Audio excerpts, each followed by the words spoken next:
Yada da da da da da. Yum. Ay yada hida hida hida. Ay ay ay ay. Ay yada hidam. Yada da da da da da. Yum. Yada da hida hida hida. Yada da da da. Yada da da da da. Yada da da da da da da. Yada da da yada da. Yada da da. Yada da da da dum. Yada da da da da dum dum. Ay yada da da da. Ay ay ay ay. Yada da da da da. Yada da da da da. Ay yada da ay ay da. Ay ay ay ay. Yada da da da da. Yada da da da da da. Oh, ay, ay, ay, ay, yada, da, da, da, dum. Boker Tov, everyone. Good morning. It is a gorgeous day out. Um, I keep seeing all these posts about it being July 4th and independence and so proud of our country and all of these things. Well, it is a privilege to live in America. I understand. It doesn't always feel like that. And patriotism and just, I don't know. The feeling of it is so disturbing to me, to be honest. Do I love fireworks? Do I love nice weather? Do I love a barbecue? All those things, of course. But when you dig deeper into the meaning of, independence for who? Because it's certainly not independence for all. It's certainly not justice and liberty for all. The all takes on a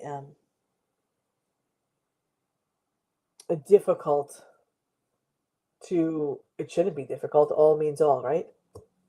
Love is love. All is all. It is what it is. But for some reason, as a peoplehood, we just can't see it, or we see it and others don't see it. The government doesn't see it. And so while I'd like to be, yay, flying my American flag, I also feel like, no, it doesn't feel quite right. And so we'll keep going in the way that we go. And we'll, keep talking about this week's Parsha. We've had a lot of learning this week just simply because I've been doing it all week. So I've kind of had this connective way of weaving through this Torah portion.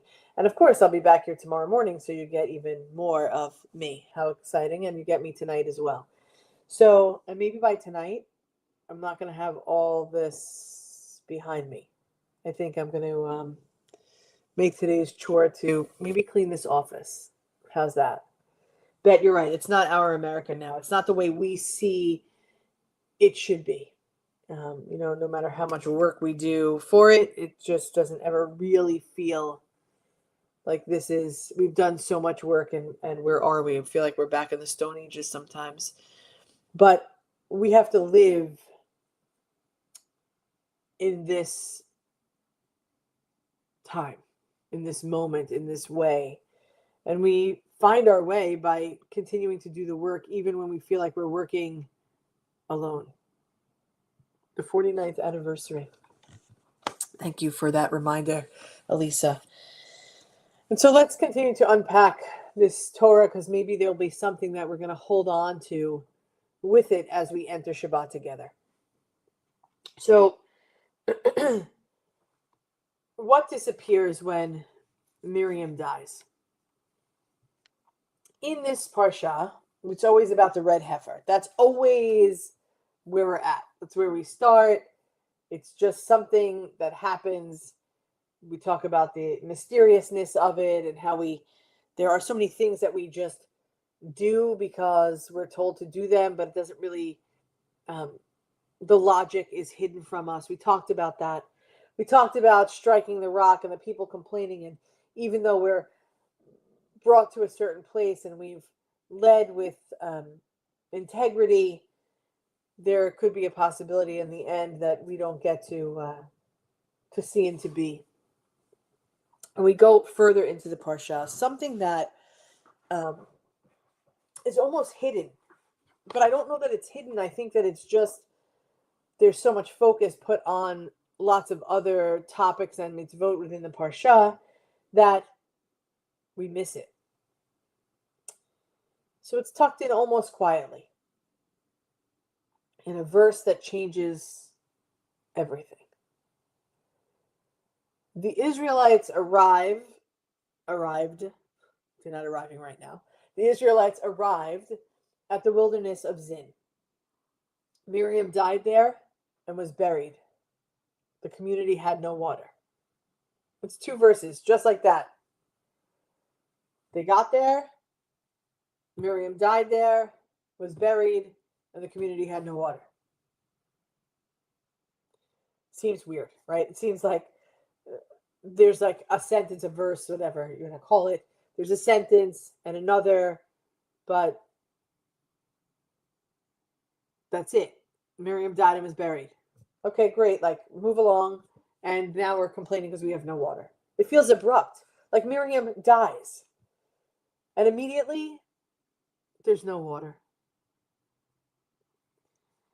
The rabbis in the Midrash story pick up on a connection.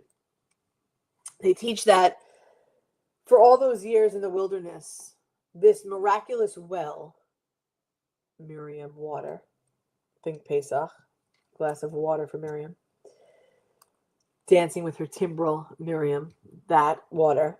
This miraculous well followed the Israelites in Miriam's merit. It was called Be'er Miriam, Miriam's well. And when she died, what happened? The water disappeared, right? The Israelites arrived, Miriam died, she was buried, the community had no water. That was it. She was gone, and so was the water. We know water is life, right? You haven't been to Israel with our family, but we always have somebody, I've mentioned this before, that is called the water police.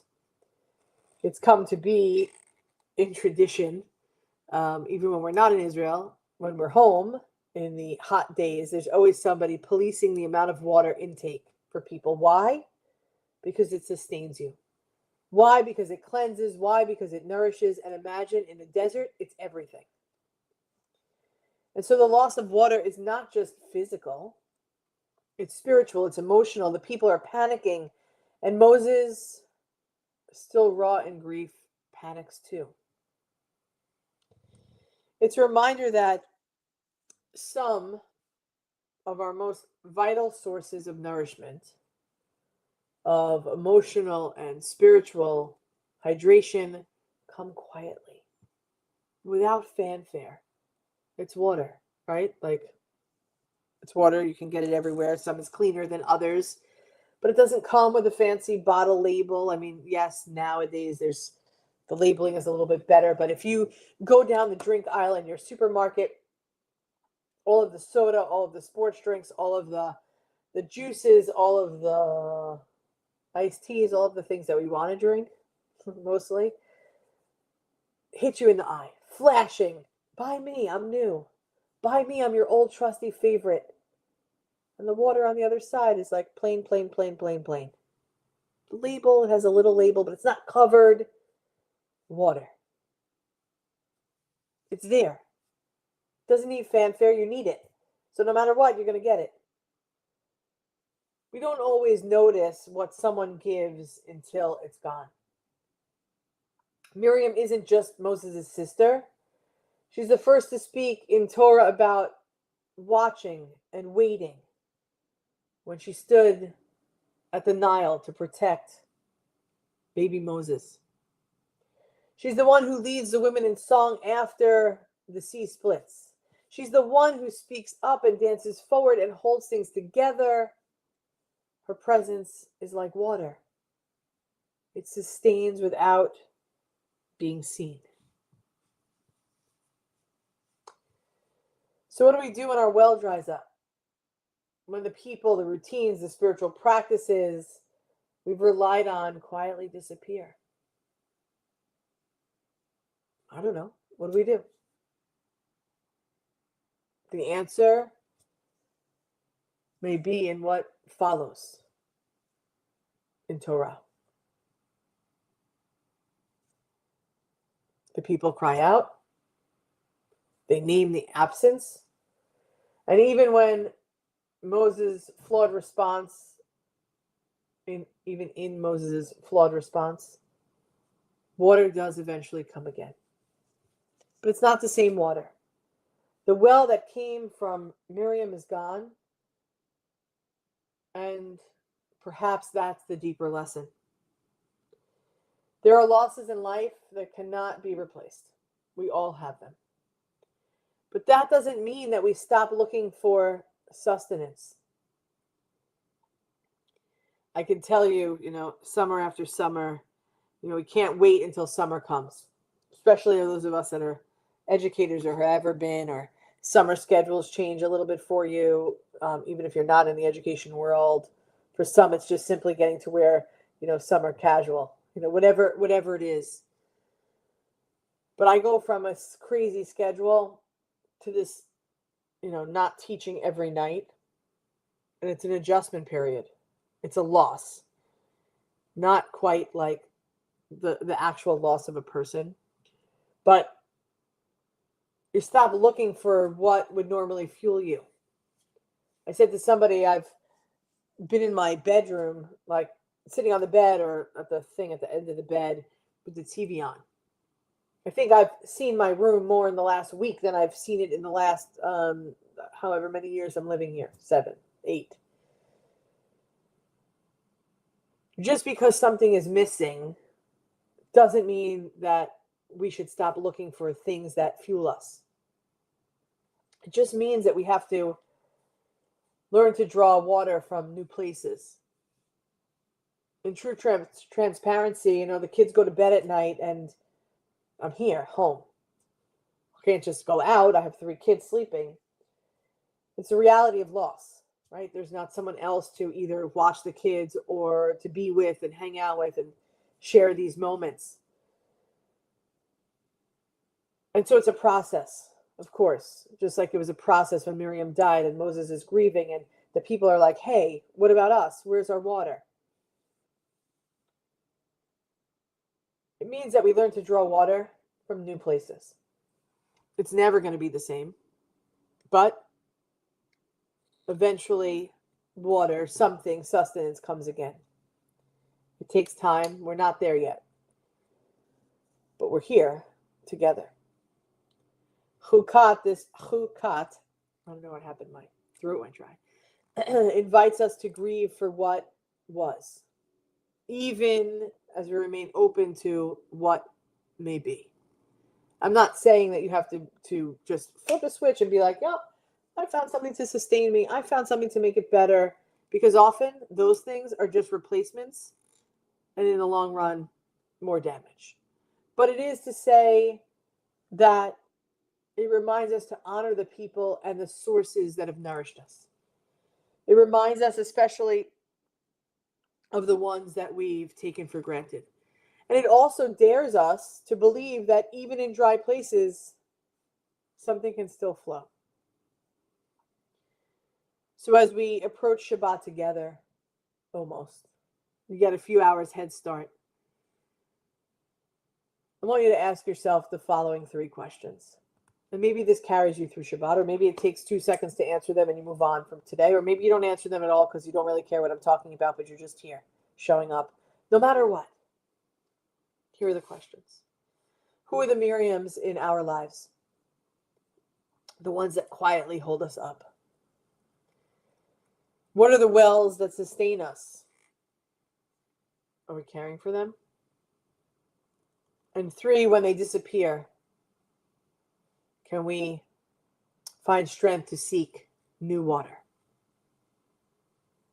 May we remember, may we honor, may we be sustained, even in the wilderness of life.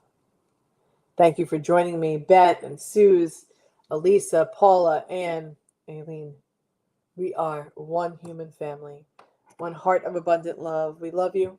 And guess what? We'll see you back here at 6:30 tonight. Keep safe, keep hydrated, keep your sunscreen on. And remember, we're in the wilderness for sure. Let's remember, let's honor, and let's be sustained. Am Yisrael Chai. Am Yisrael, Am Yisrael, Am Yisrael Chai. Am Yisrael, Am Yisrael, Am Yisrael Chai. Am Yisrael, Am Yisrael, Am Yisrael Chai. Am Yisrael, Am Yisrael, Am Yisrael Chai. Od Avinu Chai. Almost Shabbat Shalom. We'll see you tonight at 6:30.